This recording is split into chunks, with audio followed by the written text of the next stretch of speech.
स्वागत है हमारे YouTube channel Vijay Ghat education में।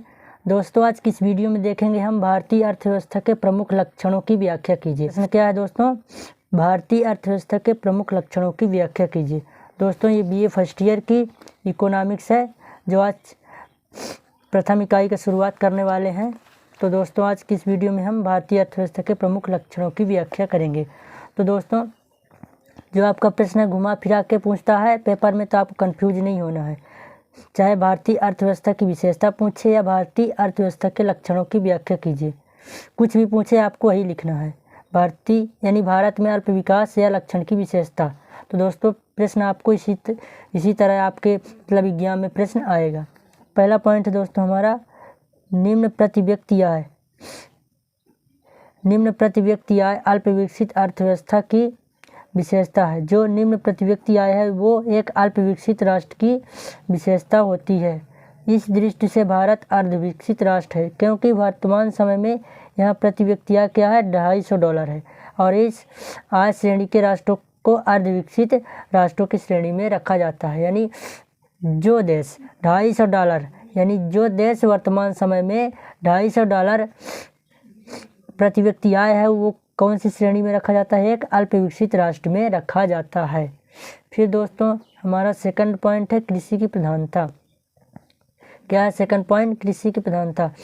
जो हमारा भारत है वो कैसा है, एक अल्प विकसित अर्थव्यवस्था है और वह कैसा देश है, कृषि प्रधान देश है। यहाँ के लोग क्या हैं कि 45% लोग कृषि में, 68% लोग कृषि में लगे हुए हैं। जो यहाँ की इनकम प्राप्त होती है वो 45% प्राप्त होती है कृषि से, है ना। फिर तीसरा पॉइंट है दोस्तों, बेरोजगारी और अल्प बेरोजगारी। अल्प विकसित राष्ट्रों में जनसंख्या अधिकता के कारण बेरोजगारी और अल्प बेरोजगारी की स्थिति पाई जाती है। यानी जो अल्प विकसित राष्ट्र होते हैं वहाँ जनसंख्या की अधिकता पाई जाती है और भारत में भी स्थायी बेरोजगारी पाई जाती है। इनमें से निरंतर वृद्धि भी होती जा रही है। जो स्थायी बेरोजगारी वो निरंतर वृद्धि होती जा रही है ना। फिर चौथा पॉइंट दोस्तों हमारा, पूंजी निर्माण की निम्न दर। भारत में पूंजी निर्माण की निम्न दर यानी नीची है, और पूंजी निर्माण की नीची दर अर्ध विकसित राष्ट्र की विशेषता होती है। जो पूंजी निर्माण की निम्न दर होती है वो कौन सी राष्ट्र की विशेषता होती है, अर्ध विकसित यानी अल्प विकसित राष्ट्र की विशेषता क्या होती है, पूंजी निर्माण की निम्न दर होती है।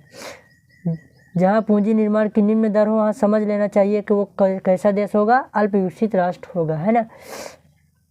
भारत की पूंजी निर्माण की दर 19% से 22% तक है, जबकि जापान और ऑस्ट्रेलिया में पूंजी निर्माण की दर क्रमशः 35 से 26% है। यानी जो जापान है वो भारत की तुलना में अधिक है पूंजी निर्माण की दर।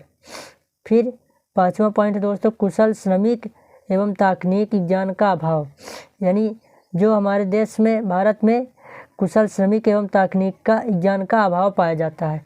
अर्ध विकसित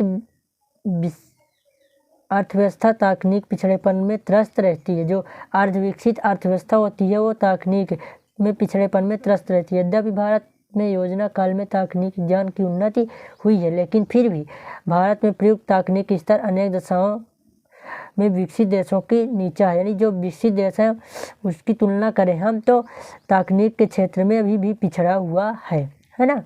फिर अगला पॉइंट है दोस्तों हमारा छठवां, आधारभूत एवं पूंजी उद्योगों का सीमित विकास। जो आधारभूत एवं पूंजी उद्योग है उनका विकास कैसा है, सीमित है। यद्यपि स्वतंत्रता के पश्चात भारत के आधारभूत एवं पूंजी उद्योग का पर्याप्त विकास हुआ है, लेकिन फिर भी यह विकास काफ़ी सीमित है। अनेक पूंजीगत वस्तुओं के लिए विदेशों पर निर्भर रहना होता है। जो अनेक पूंजीगत वस्तु होती है वो विदेशों से आयात करना पड़ता है ना। फिर सातवां पॉइंट है, जनसंख्या में तीव्र वृद्धि। अर्ध विकसित राष्ट्रों की यह विशेषता भी है कि भारत में क्या है, जहाँ जन अधिक है और इसके साथ जनसंख्या वृद्धि की दर भी अधिक है। जो जनसंख्या वृद्धि है वो उसकी दर क्या है, अधिक है भारत में, और औसत आयु कम, और श्रमिक की जो औसत उत्पादकता कैसा है, उसका स्तर कैसा है, नीचा है ना। फिर आठवां पॉइंट दोस्तों हमारा सामाजिक पिछड़ापन। एक अल्प विकसित राष्ट्रों की भांति भारत में भी सामाजिक पिछड़ापन यानी पिछड़ा हुआ है। अनेक ग्रामीण क्षेत्र में जहाँ अशिक्षा का साम्राज्य है, वहाँ सभ्यता से अछूते एवं अंधविश्वास, सामाजिक प्रतिबंध और रूढ़वादिता के केंद्र है ना। तो अगर हम इस प्रकार कह सकते हैं कि उपरोक्त विवेचन से स्पष्ट है कि भारतीय अर्थव्यवस्था में अर्धविकसित राष्ट्र के मूल लक्षण पाए जाते हैं, लेकिन भारत अल्पविकसित राष्ट्र की उत्तरार्ध स्थित अर्थात विकासशील राष्ट्र की स्थिति में है। तो दोस्तों हमारा ये वीडियो कैसा लगा? अगर अच्छा है तो लाइक करें। Thanks watching for my video.